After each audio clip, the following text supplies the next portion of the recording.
7 avril 2026, peuple d'Afrique, recevez nos salutations comme d'habitude. Donald Trump est en train de dire, en train de faire ce que l'Afrique a tout le temps subi.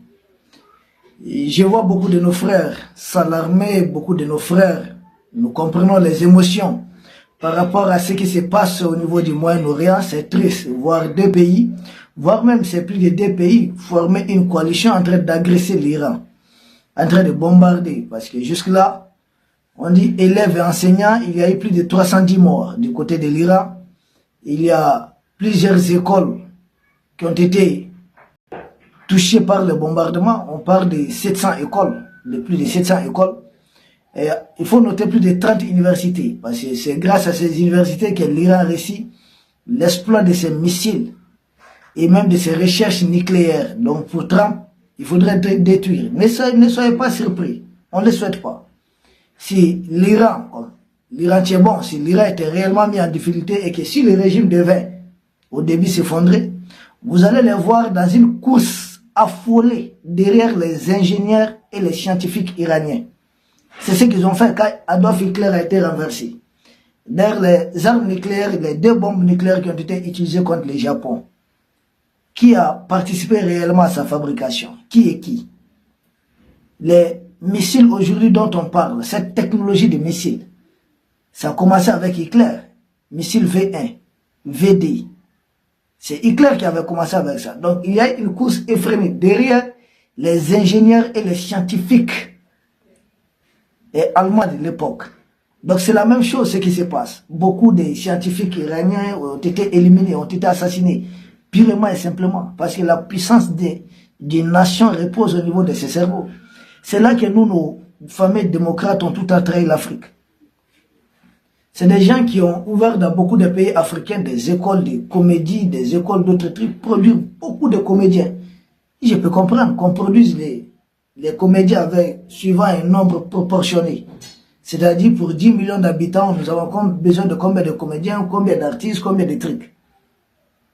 Et mais là, finalement, là où les autres sont en train de produire beaucoup d'ingénieurs, beaucoup de scientifiques, en Afrique, c'est encore des filières dépassées des Occidentaux qui sont en vogue. Tout le monde fait, dans beaucoup de pays africains, tout le monde fait droit ou bien comptabilité, espérant devenir tel. Mais en réalité, on peut employer tous ces mondes. Il faut savoir, la formation doit aller suivant les besoins. Donc, ce que Trump est en train de faire là-bas, ça a toujours été, c'est des trucs qui ont toujours été faits contre les Africains. Qu'est-ce qui nous surprend? Dire qu'il y a une coalition, en cours contre l'Iran. Mais quand on éliminait le premier président du Togo, Sylvianus Olympio, c'était une coalition. Il avait trouvé refuge chez l'oncle Sam. Ils l'ont sorti dehors et puis il a été livré. Ils ont tout le temps, quand il s'agit de l'Afrique, là, partout vous voyez une guerre en Afrique, il n'y a pas qu'un seul pays impérialiste impliqué. Il y a au moins 30 pays. Ça a toujours été une coalition.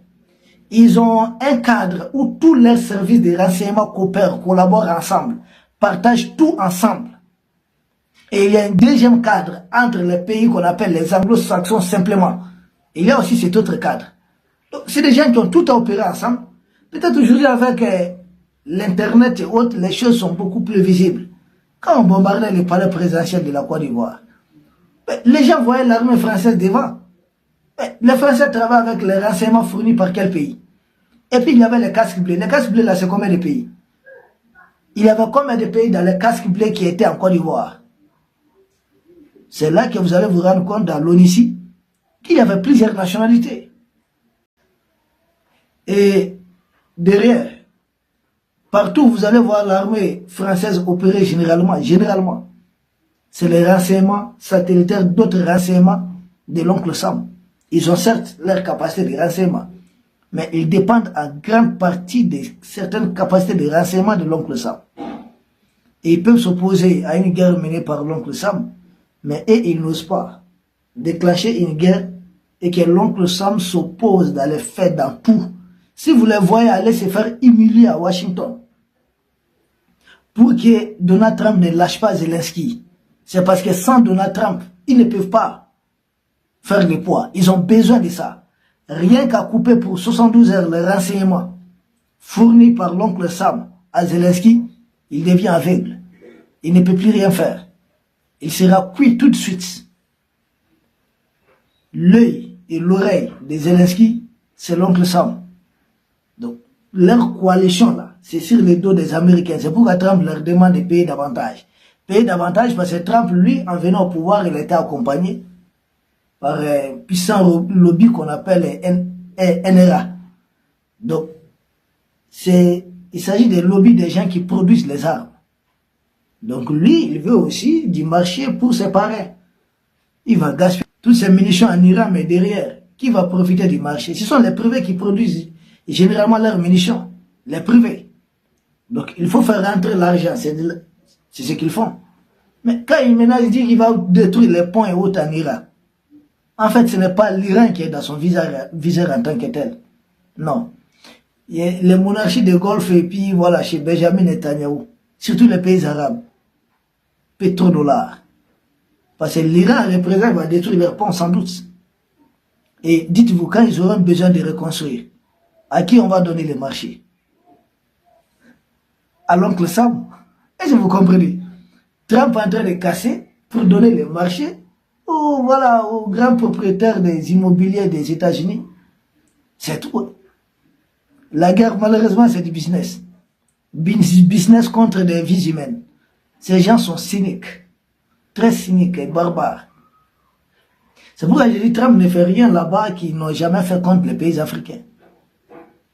Seulement la résistance iranienne permet de démasquer davantage. Jusque-là,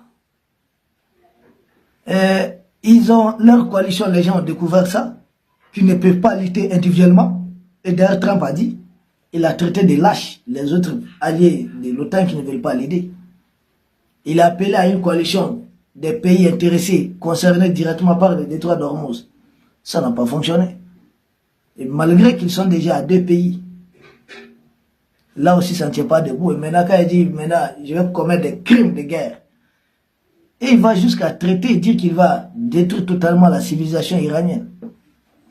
Et les gens, beaucoup sont surpris. Mais ils ont tout fait pour détruire la civilisation africaine. Au moins en Iran, les écoles sont toujours des écoles iraniennes. Que ce soit cette équipe ou une autre équipe. Mais en Afrique, les écoles en Afrique produisent des gens qui réunissent l'Afrique, généralement. À grande majorité. Les écoles en Afrique produisent des gens, l'élite en tout cas, les excellents sont tout de suite récupérés par les pays impérialistes. Même chose qu'ils avaient pris les ingénieurs, les savants et autres, les scientifiques d'éclair. Ils prennent les meilleurs des Africains, que ce soit dans les domaines sportifs, dans tout autre domaine. Ils ont la nationalité, ils travaillent pour eux, ils représentent, même ceux qui boxent bien. Notre frère Francis Ngannou, il a quelle nationalité actuellement? Donc, c'est un peu comme ça dans beaucoup de domaines, dans beaucoup de secteurs. Les Mbappé ou autres, bien qu'ils soient nés là-bas. C'est à nous de comprendre leur triste. Tout ce qu'ils sont en train de faire au Moyen-Orient, ils l'ont tout à fait ici. Donc, pour être très bref sur cette question, ce que nous retenons, d'abord, ils ont tout à évoluer en coalition. Quand vous voyez même la guerre qui est contre nous ici, là, ils évoluent en coalition. Beaucoup de gens peut-être voient simplement l'Algérie ou bien la jeune française. C'est une coalition qui combat les pays de l'AES. Et ce qui se passe en Iran permet de découvrir cela. Deuxièmement, c'est des gens qui n'ont jamais respecté d'autres civilisations. Ils ont tout en pensé que d'autres civilisations doivent se soumettre, doivent s'agenouiller devant eux. Or, ils sont venus nous trouver sur terre. Nous fîmes avant qu'ils ne fissent. Bon, ils disent qu'ils vont détruire totalement la civilisation iranienne. Certains parlent d'utilisation d'armes nucléaires hautes. Mais attendez, je ne pense pas qu'ils soient fous aussi jusqu'à ce niveau. Et s'il les fait, il aura affaire non seulement à une marée d'humains, des manifestants en Iran, aux États-Unis là-bas, mais un peu partout dans le monde. Le monde 21e siècle utilisait une arme nucléaire. Et puis, qui dit que leurs adversaires, leurs ennemis actuels, les Iraniens n'en ont pas? Et si elles doivent riposter, ce n'est pas directement les territoires américains qu'ils peut-être ils vont viser. C'est tout simplement la tête du serpent qu'ils vont viser. La tête du serpent, tout le monde le sait. Ah oui, c'est la tête du serpent qui sera directement visée. Or là-bas, ce sont les boss de Donald Trump, bien qu'ils soient milliardaires. Hein. Ce sont ses parrains qui sont là-bas. Ce sont eux qui l'ont mis dans cette guerre. Souvenez-vous de la démission de Joe Kent. Donc, tant qu'il ne s'agit pas de la